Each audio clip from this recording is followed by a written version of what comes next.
obviously invited, so call me back. Okay, love you.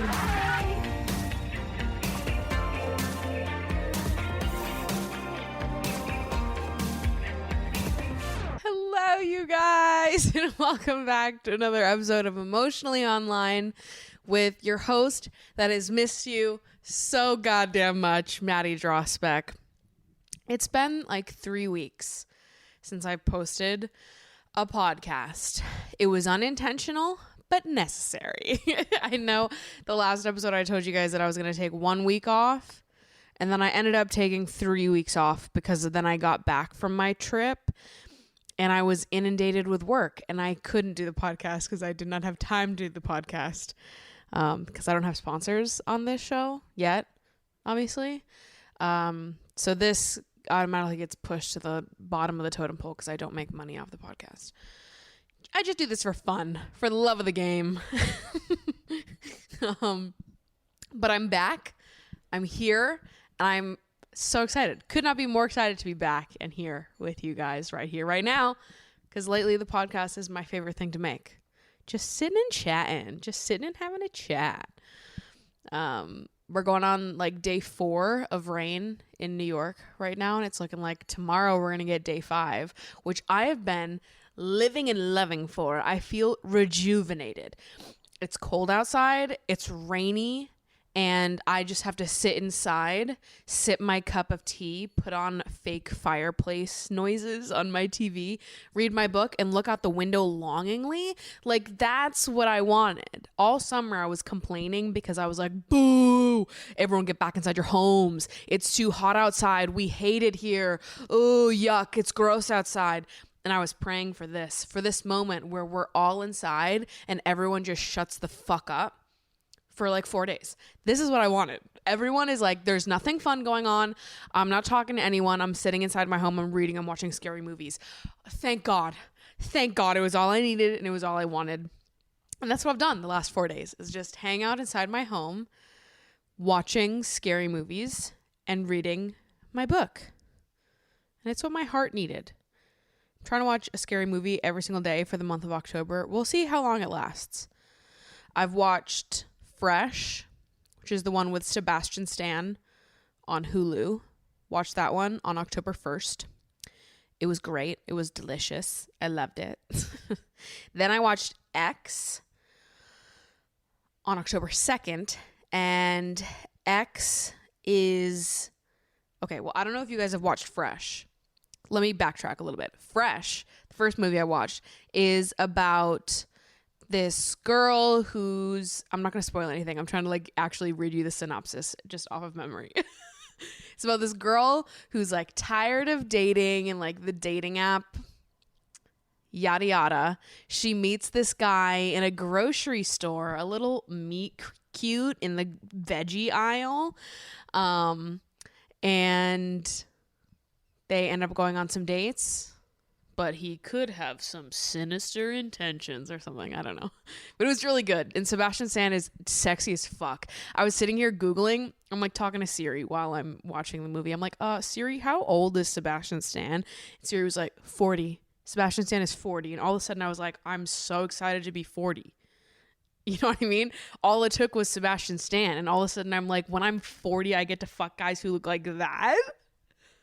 Oh my God. I was like, all of a sudden, yeah, 40. Sebastian Stan is sexy as fuck.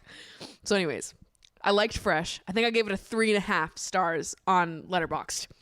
And then October 2nd, I watched X, which is an A24 movie about this group of young 20-somethings that are making a porn at this, in like the shed of this farmer guy and his wife, and they don't know that they're filming a porn, and then disaster ensues. I don't know. It was kind of weird. I didn't like X as much as I liked Fresh. I'm pretty sure I gave it a 3 on Letterboxd. It was all right. Mia Goth plays the main character, and she's hot. And the main character was hot, and I liked her makeup, and it made me want to bleach my eyebrows, which I will never do because I know that I would look so bad with bleached eyebrows, but Mia Goth made me want to bleach my eyebrows in X. It was all right. 3 stars. It was just okay. Then yesterday was October 3rd, and I watched Donnie Darko. Well, I watched half of Donnie Darko. I started watching Donnie Darko in March with the guy that I was seeing at the time, and we only got halfway through, and then we had sex, and then I never finished Donnie Darko. So I finished Donnie Darko last night. 6 months later, I finished that goddamn movie. And it was good. I like Donnie Darko. That was 4 stars for me. So I don't know what I'm going to watch tonight, but I've got a long list of horror movies, thriller movies, all kinds of just like ooky spooky movies. I'm thinking maybe I'll watch Eyes Wide Shut. I've never seen Eyes Wide Shut, which I know. I went to school for film. I was a film major in college, and there's so many like classic, oh, you gotta watch this movies that I've never seen. Because yeah, I went to school for film, but I was a social media kid. You know, like I got interested in film and video production through social media creators. And we talk about this every week at trivia because there's always movie questions and everyone's like, Maddie. And I'm like, guys, I don't have the answers. I may have gone to college for film. I don't fucking know the answer to this, okay? My knowledge is with the social media world. You could ask me the most niche questions about the internet and I would have the answers. I've said this so many times. It irritates me. I feel like there should be maybe a little bit more appreciation for us social media connoisseurs. All right? This is highbrow. You just wouldn't know because you're not involved in the world, okay? I'm rolling my eyes. But there are lots of movies that I do want to watch. I do want to be watching more movies, indulging my brain in some more classical, highly regarded content, just because I do enjoy it. I love scary movies. I love horror. I love gore. I just find it so fascinating, the like special effects makeup. Growing up, I hated horror. I remember in like 2009 when Jennifer's Body came out, all of my friends were like having a sleepover and they're like, yeah, let's watch Jennifer's Body. I walked my ass home. It was all the kids that I like grew up around in the neighborhood. We would walk to each other's houses. I was like, you guys have fun. I'm going home.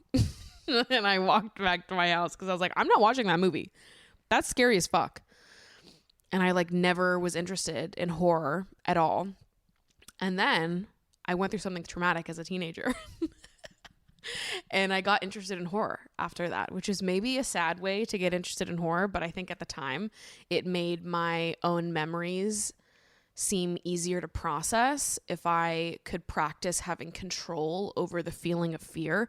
Not to get so fucking deep in the first 10 minutes of the podcast, but I think that's why I started to love horror, because watching horror movies and like choosing to trigger fear in yourself and having control over like, I'm going to watch this movie and make myself scared and I'm going to experience it for 2 hours and then it's done and it's off. It like, I don't know, it gives you some illusion of control. And I think it helped me in some weird way process the traumatic thing that I went through as a teenager. So would you look at that? There's some food for thought. And now I love horror. American Horror Story was really my introduction to horror.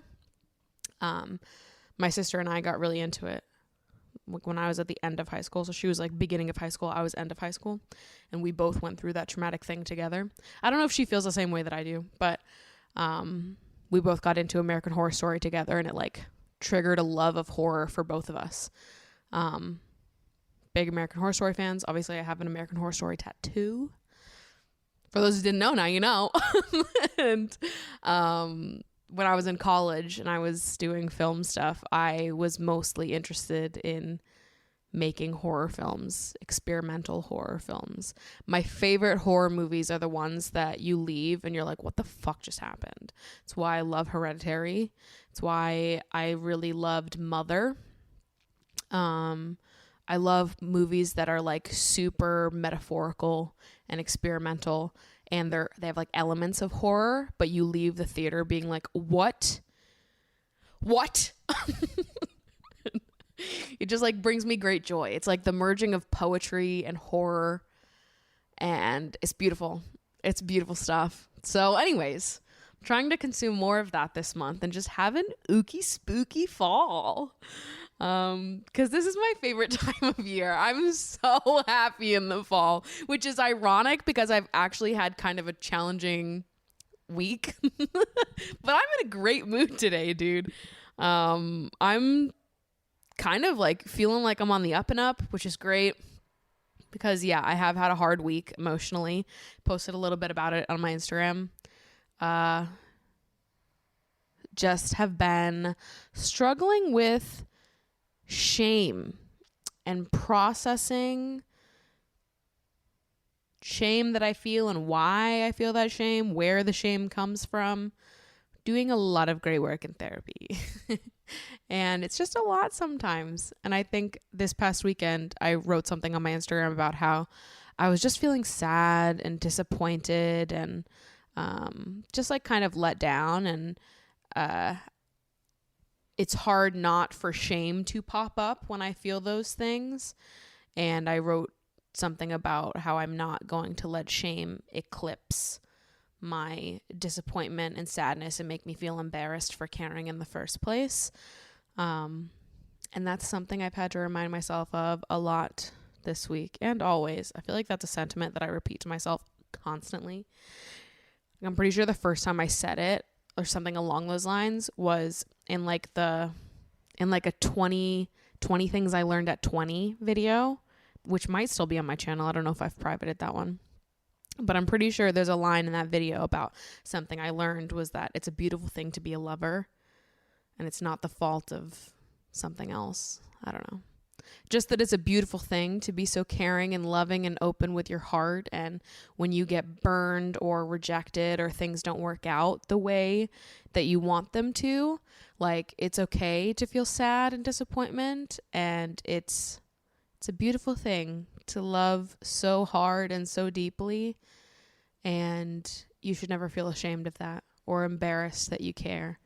It's fucking awesome to give a shit. Truly. It's the greatest. It is. I mean, I still look at it as like the strongest part of me, or one of the strongest parts of me. One of the best parts of me is how hard I love. And yeah. Just had to do a little bit of taking care of me this weekend. Having a good cry, because crying is good. And you shouldn't feel ashamed of crying.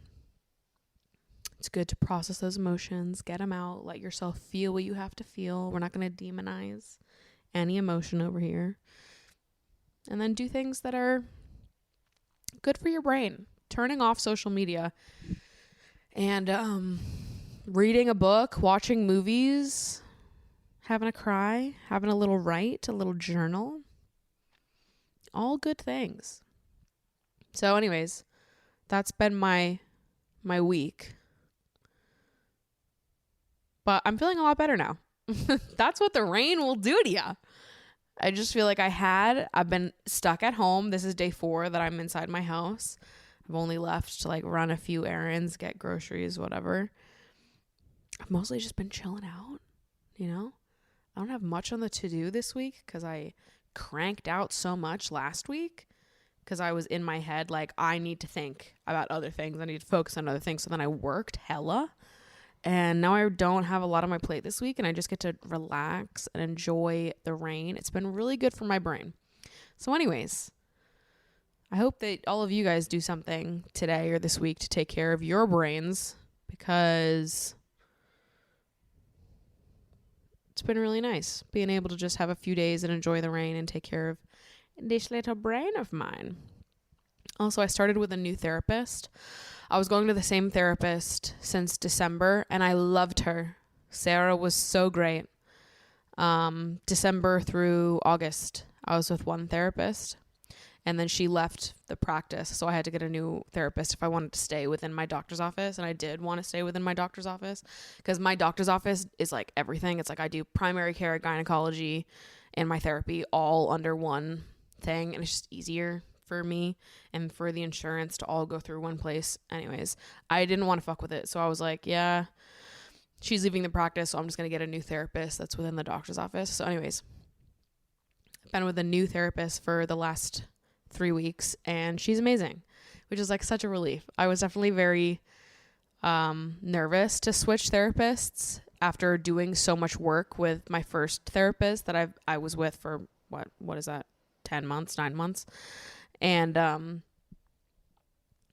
I was overwhelmed at like the prospect of having to do it all over again, start from scratch with someone new.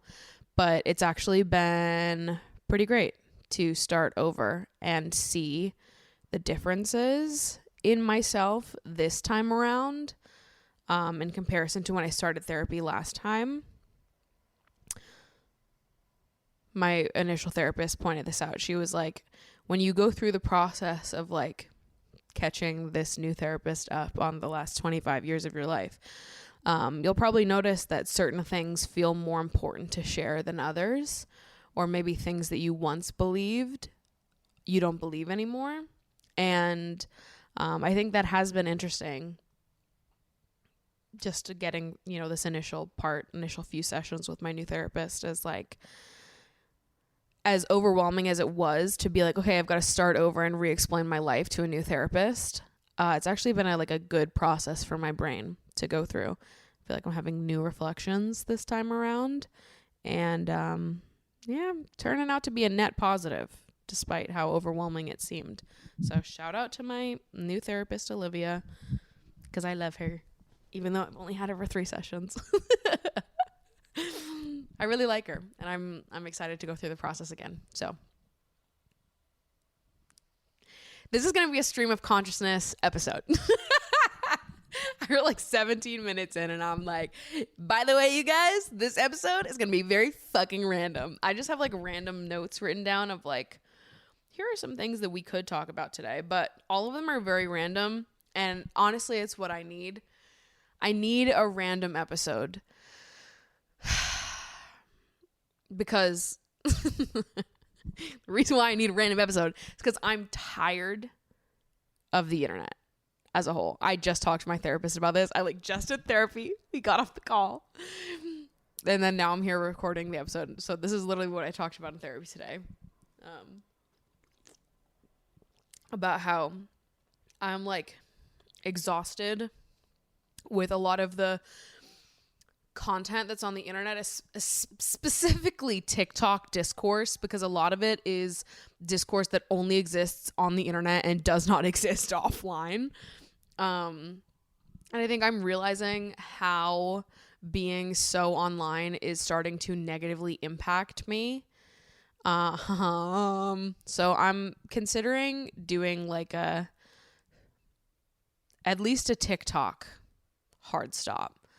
I don't want to call it a social media cleanse, because there are some social media sites that I feel like I have completely healthy relationships with, YouTube and Instagram being the two that I feel like I have completely healthy relationships with. And I think it's, at least for me, it feels easy to have healthy relationships with YouTube and Instagram because I have full control over what I consume on those websites. The YouTube algorithm mostly just spits my subscriptions back at me, and if I'm not subscribed, it's 2 main topics. I watch a lot of Among Us videos. All right, I'll come clean. So my entire recommended on YouTube is just Among Us videos. So I watch a lot of Among Us videos, and then I listen to the H3 podcast, and they put out, now it's 5 episodes of content a week if you're a member, which I am. So that's hours of content every single day, right? It's between 2 to 3 hours per episode every day of the week, Monday through Friday. So that's mostly what I consume on YouTube is Among Us videos and H3 content. And then I watch other people's videos intermittently, but that's the only stuff that I'm on a regimen with consuming at this point, which feels good for me, because if I watch too much content on YouTube, I have noticed that I start to compare myself to other people. So it's I'll watch your videos every now and again, but because I also post on here, it's been good for me to not really watch what other people are making, because I think I'm just comparing myself to other people too often, because I feel I've been in that creative block space. So YouTube has been great. I do feel like I mostly have control over the algorithm. Instagram, I feel similarly with. Like, I'm not on the explore pages. I'm not scrolling through like reels. I'm just going through stories most of the time. I'm seeing what my friends are up to. And then I'm like posting and leaving the app. So I feel like I have more control over what I'm consuming on YouTube and Instagram. It feels more curated. It's not like I'm constantly being thrown videos of shit that I would never otherwise be interested in. TikTok, however, is not like that at all. And I get so sucked into TikTok. It's the scrolling. It's the quickness of it. I hate it so much. It is so mind numbing. I feel brain dead after consuming all that TikTok content, but it's impossible to stop. But the thing about TikTok that exhausts me the most is like my entire feed is full of people yelling about things. Because TikTok, it like is able to distinguish the like broad categories of shit that I'd be interested in, but it can't quite nail down like the specifics within those broad categories. So for example, the two things that TikTok knows I am interested in is content revolving around body image, specifically fatness.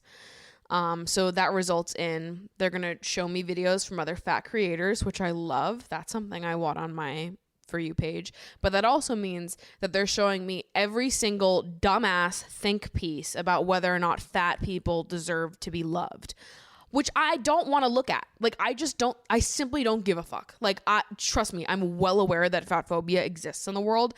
If I don't need to encounter it, I don't want to. You know what I mean? Like, if I'm not going to encounter fat phobia out on the street in my daily life, like with my actual people that I know, if in my real life, offline, I'm existing in a world where I have successfully made it so that fat phobes are nowhere near me, fucking congratulations to me. I would like to keep it that way and not log on the internet and have to be always consuming content from people that are like, don't see me as a real human being. Like, that doesn't have to exist, right? Like, I can just turn off my phone and all of a sudden it's like gone. But it's hard when you're opening up your phone every single day and being like, okay, well, I have to consume this.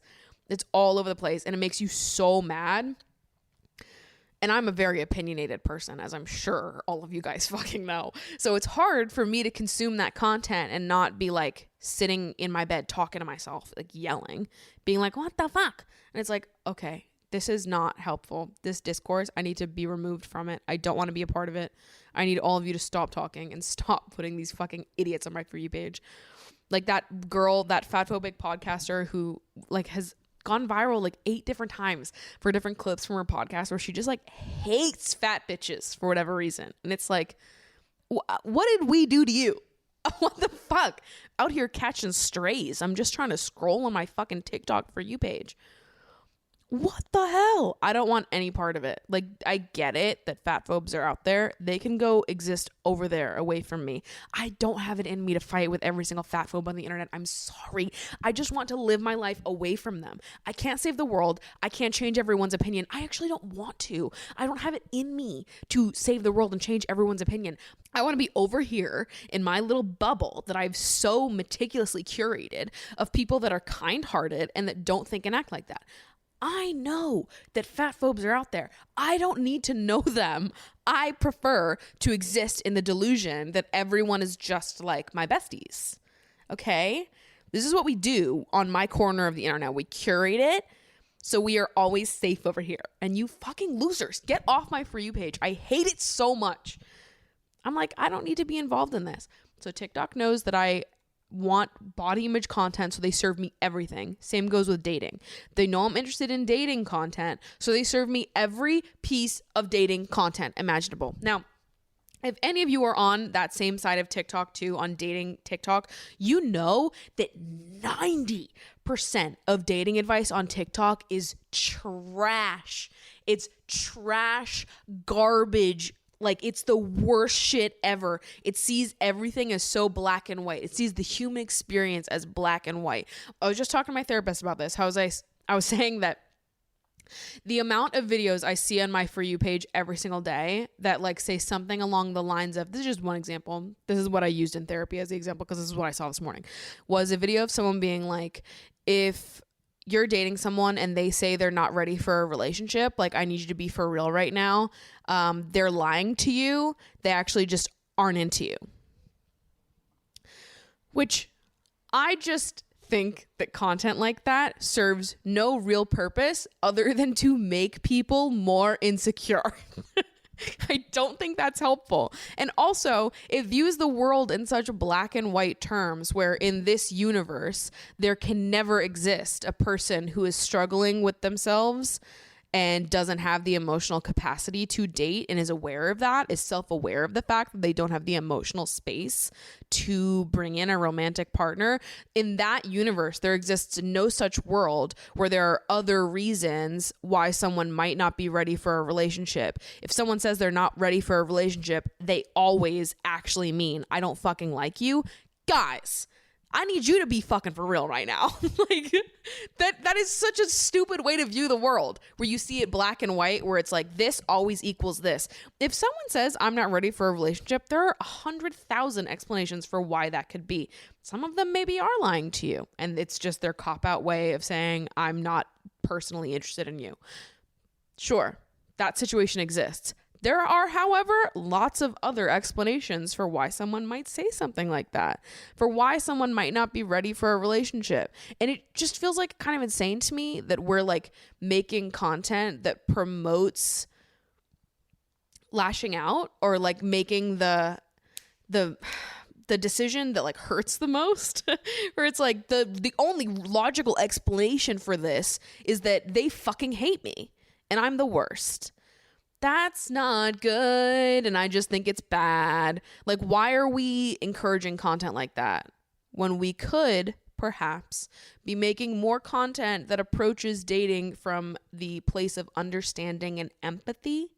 And we can encourage the people to be honest with their emotions, and we show up and we say what we really mean instead of, sugarcoating it or lying and saying something else. We can encourage people to show up as their honest selves. But I think in order to do that, we probably have to operate from a place of understanding and empathy. So if you're operating from a place of understanding and empathy, if someone says to you, I'm not ready for a relationship, you in your mind should be like, okay, they're not ready for a relationship. I'm going to believe them when they say that. They don't have the emotional capacity to show up for me in that way.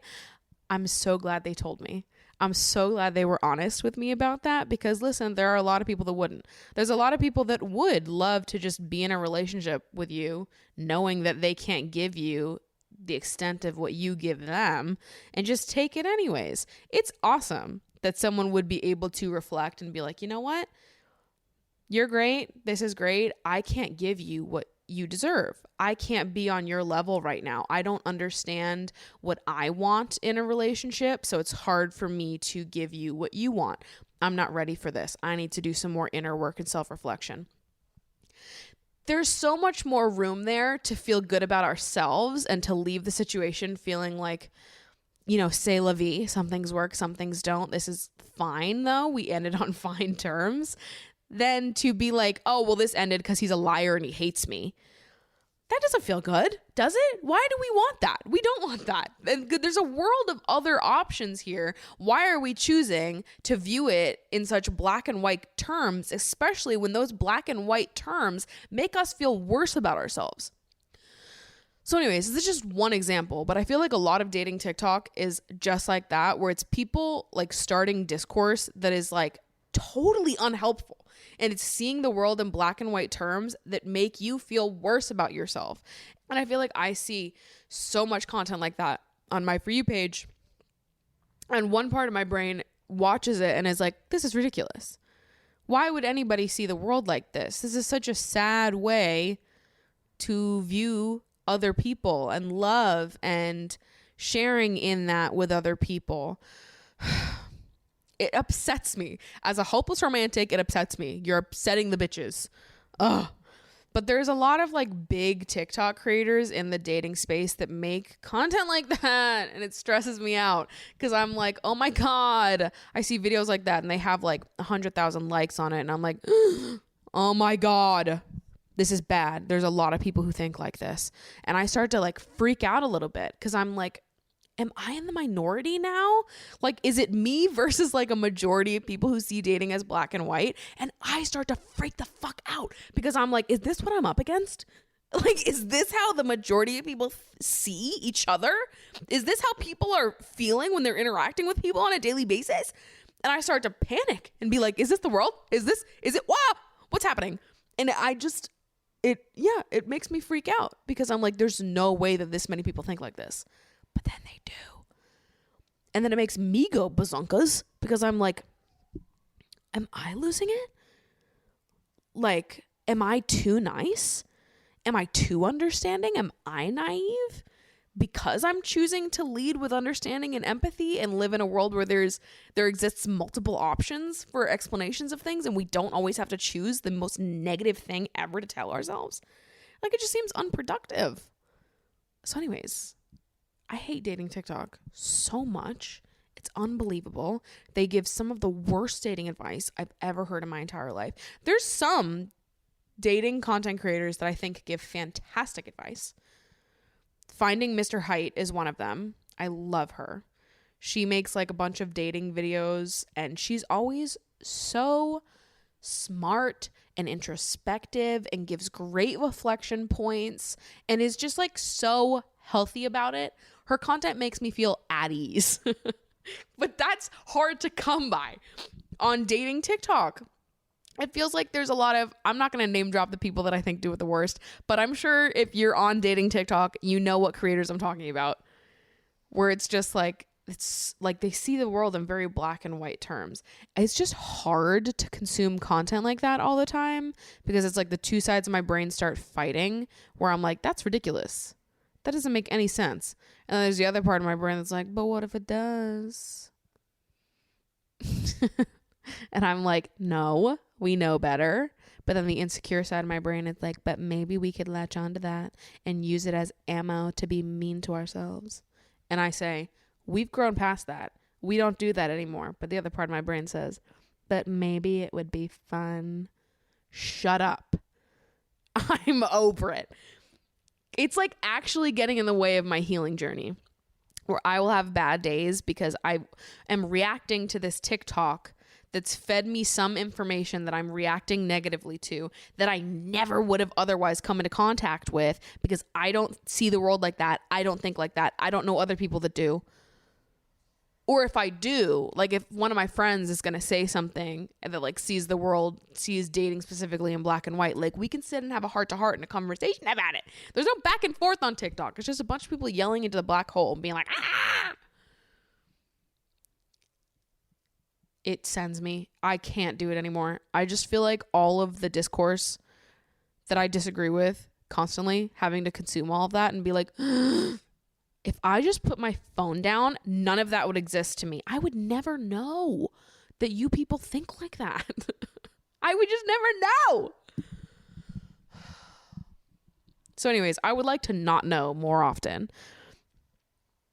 So I think I need to take some sort of social media break, at least on TikTok, from the consumption angle. Because I think that like producing social media content is so healing for me. And when I'm finding good social media content creators that I love and really resonate with and that make me think and reflect in ways that I believe are healthy and like even creators that like challenge the ways that I think, but it's like in a healthy way. It doesn't make me feel worse about myself. Half these TikTok creators, like they do make you feel worse about yourself. And it's like, what is it? It's like they make you feel worse about yourself in the name of like being a badass bitch. Never cry over a man ever again. What kind of advice is that? I can't. It's the anti-hopeless romantics. They're coming after all of you and you don't even realize it. But then like I have creators like Finding Mr. Height, who's a TikToker that I love and that makes great content. And it's like, that's the type of content that I would love to see more of. That's reflective and makes me think in ways that make me feel good, that make me feel better about myself. And it just feels like my For You page is a lot of content that makes me think, but in a negative way. It makes me feel worse about myself. It makes me angry. Like, it's like, I'm just constantly in a state of like, on TikTok. And I hate it. I don't think it's good. I don't think that we should be like consuming so much content that elicits such an intense negative reaction all the time. I think it's very bad, actually. So my therapist and I were talking about taking a little social media break, consumption break, starting small, where I think this week I'm going to try to not pick up my phone or not check social media until like noontime. So I can have a nice, easy morning. I can check my texts. I can sit on my computer and like do work related stuff, but I'm not like doing like the endless social media scroll just for the sake of scrolling. So this is a little difficult also with social media being my job. Sometimes I'm like, okay, how much of this is like considered work to me and how much of this is me just sitting here? TikTok has never worked to me though, because I don't do TikTok. I post like once a month on TikTok. I don't do TikTok. So I can, listen, we can cut out TikTok right fucking now. There's no reason for me to be on that app. There's nothing productive happening with me on TikTok. There just isn't. So no more discourse. No more. Only fun little conversations about things that don't matter. Or fun little hypotheticals about things that could matter in a hypothetical world. I wrote down some. Because I was like, this episode is supposed to be dumb. Fun and dumb. No more opinions in this episode. Only fun little hypothetical opinions. So the first question that I have here, this first little fake hypothetical question that we're going to have so much fun with is, if you could live forever, would you? Now, every time I've ever been asked this, I have said yes. I would live forever. And I think I'm still going to say that. Like, if you gave me a special magic potion that could make me live forever, I think I would drink it. If you could also guarantee that I would live like a painless life. Because like, if you allow me to live forever, but then I develop some like super rare physical condition that makes my life hard to live. I don't know what condition I'm talking about, but just like some universe where, I don't know, I wake up with paper bones and glass skin and it's whatever. If I become that, then I don't want to live forever. So if I'm drinking this potion, you have to ensure that like I live like a happy, healthy life. I can get bored. I can deal with boredom or like monotony of living. And I think I could reinvent myself 100 times over. But it would be like the living in pain or in agony that I think I would be like, this sucks. So you need to guarantee that I would never have to live in pain or agony. Because I think that if we could just, if it was expected that we would live forever, I think that we would just adjust to that mentally. Like, death just like wouldn't be a part of life, which, you know, that's a different rabbit hole of like, how much would life change if death wasn't a part of it? My gut reaction is to think that it would actually be like a net positive change, and that if death wasn't a part of life, people might feel more inclined to change up their life more often and like experiment more and do more things, which maybe sounds like it should be the opposite, because it's like, oh, you've only got so much life to live, like do it up, do everything you can. But I think most of the time people are less concerned about doing everything, seeing everything in the time that they're alive, but they're more concerned about like spending their time that they do have with people they love or in places that they love, in their favorite places. Like, I feel like it's more often that we would get like fixated on things because we know we don't have forever, and be like, well, I want to enjoy this thing forever because I love it so much. If you knew you were going to live forever, would you be more like comfortable with switching up your life on a whim because you're never going to like run out of alignment with people?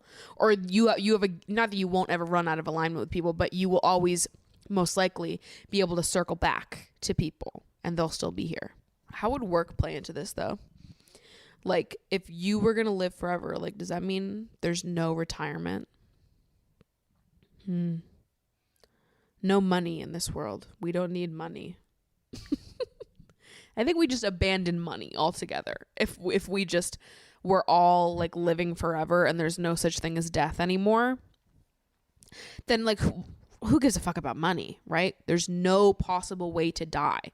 We're here forever. I don't know. I say we go back to the world where we're like bartering with people for everything. So I don't know. Something to think about, I guess. This made up universe where nobody is allowed to die and death doesn't influence the way we live at all. And we don't have money for whatever reason. Okay. Next one. If you could remove the part of you that needs sleep, would you? If I could remove the part of me that needs sleep, would I? No. But I'll tell you why. It's not because I love sleep. No, ma'am. I feel like I could do without sleep, like as a sensation, right? I like relaxing, but I feel like I get the same type of rejuvenation or enjoyment out of like sitting and reading a book than I do from sleeping. Like it's not like I'm like, oh, I love sleeping. In a lot of ways, I don't like sleeping, actually. I hate naps. Fun fact about me, naps make me feel sick. I don't know why. I've always been like that, where every time I take a nap, I wake up and feel ill. I feel nauseous for the rest of the day. Don't know why. I've always been like that, though. I hate naps. I sleep like 9 hours every night. I get a good amount of sleep. But I'm not like sleep's biggest fan. Like I'm not a part of big sleep. But the reason why I say I wouldn't remove the part of me that needs sleep is because when you're a kid, and there's other situations as an adult where this applies, but I think the spot in life where I felt this the most is as a kid, when it's the night before Christmas and you have to sleep to get closer to Christmas morning. It's the only way. You could stay up all night if you wanted to, but that's going to be so hard because you're so excited for Christmas morning. So it's better to sleep and to like get yourself to fall asleep so that you can like, just waste away some of those hours. And I feel like if I couldn't sleep, excitement might kill me. Like, I feel like if you had to go through your entire life never being able to waste a few hours in like the blink of an eye by falling asleep, it would be really hard to like kill time in a way that isn't excruciating. So that's why I would want to be able to sleep, to kill time. Because I think sometimes having all those hours to just kill when you're excited about something is like, oh God, it's awful. It's so hard. Whereas like if I just have like time to chill, that's one thing, that's different. It's like having to have time to kill when you're excited for something. It's like that time in between. I hate it so much. I need to be able to sleep through that period. So that's why. That's why I would want to still be able to sleep. This is maybe a deeper one. But what do you think happens after you die? I'm not a religious person. I never have been. I grew up Catholic, but my family's not really religious, so it's just more like a formality. But like I did communion and I got confirmed. I like went through all of like the Catholic education, whatever. None of my family is religious anymore. I think we used to go to church like once a year growing up. My dad is not religious. He never went with us. He used to stay home and call it the Church of Torin. That's his name. And Yeah, I've just never been very religious. I've never connected with any type of religion. I've not really ever believed in God. But all of that said, I actually do see myself as being spiritual, but not in a God way, and not extremely spiritual, just like a little bit spiritual. But I'm not religious at all. I think I more resonate with like the idea of not there being a higher power, but there being like people that have passed on before you that look out for you. Like I really connect with the idea of like, you know, your great grandparents and your great great great grandparents and like all of those people in your family line before you, that they're all like somewhere out there playing a role in influencing your life now. That feels good to me.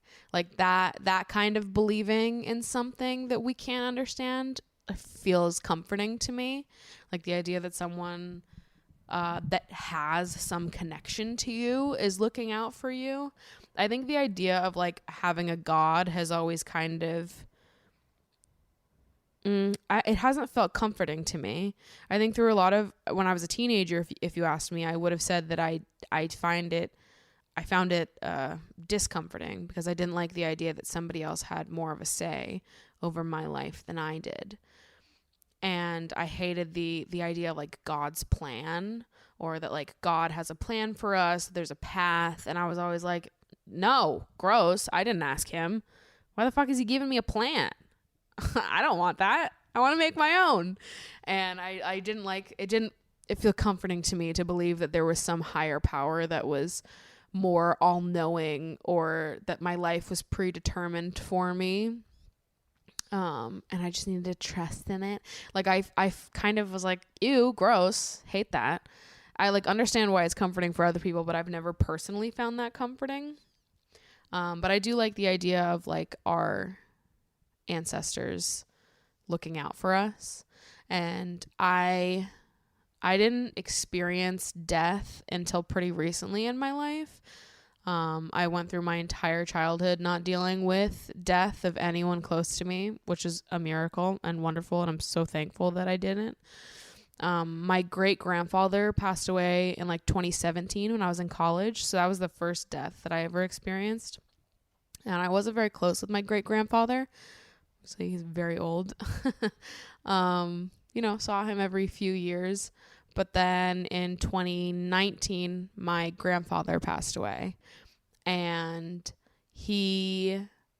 my grandmother and grandfather on my mom's side are like the grandparents they're like my second set of parents.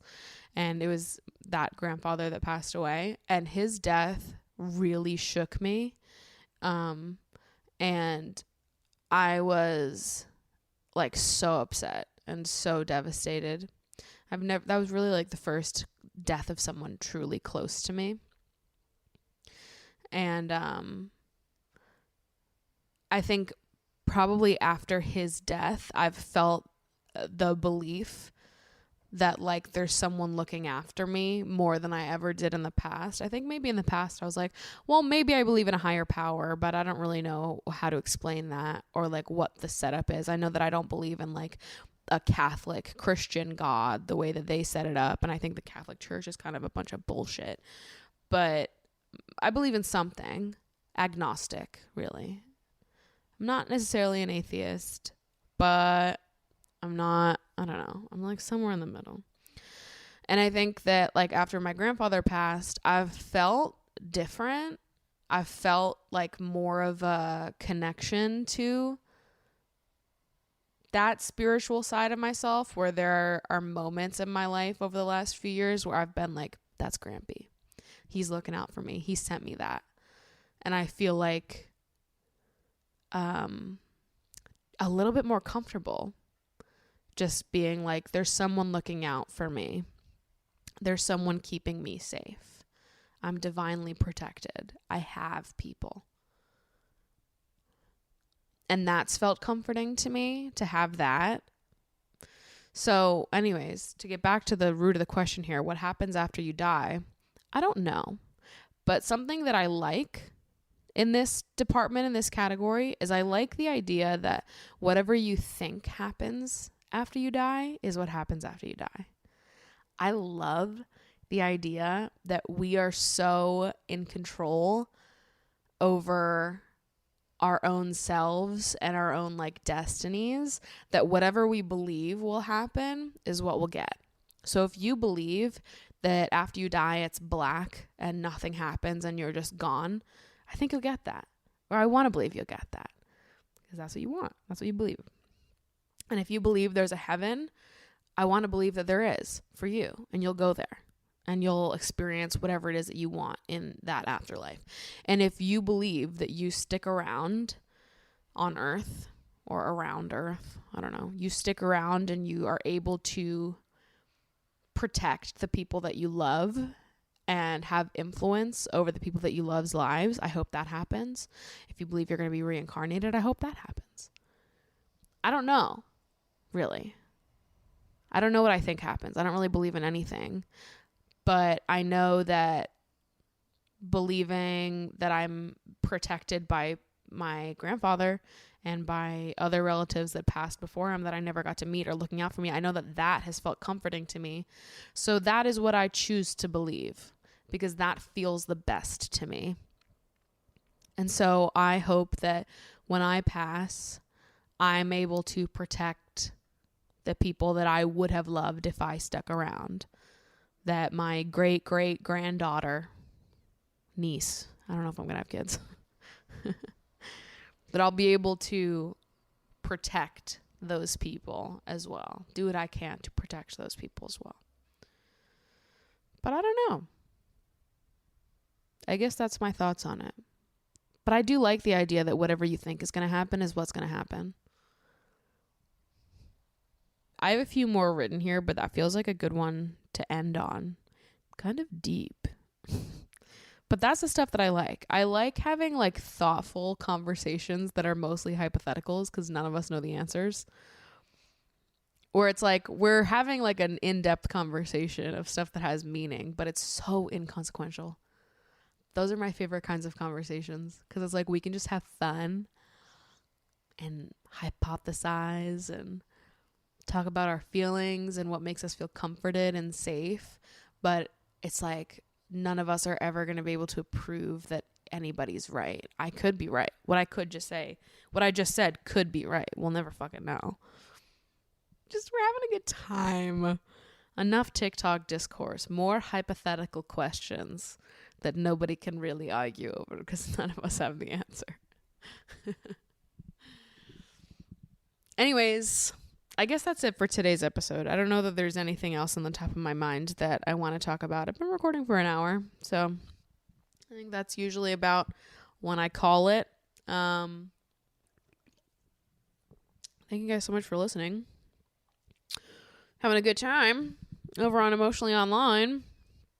And hopefully I won't do another 3-week hiatus anytime soon. I'm going to try to get through the end of the year. I'm going to do a rest of the year episode every single week, and then I'll take a little break in January. That's what my plan is. So I'll see you guys next week. And we'll have a good time on our little corner of the internet where we're great over here. And we don't have to consume content that hurts our brain. Anyways, okay. I love you guys so much. Thanks for hanging out with me. See you next week. Bye.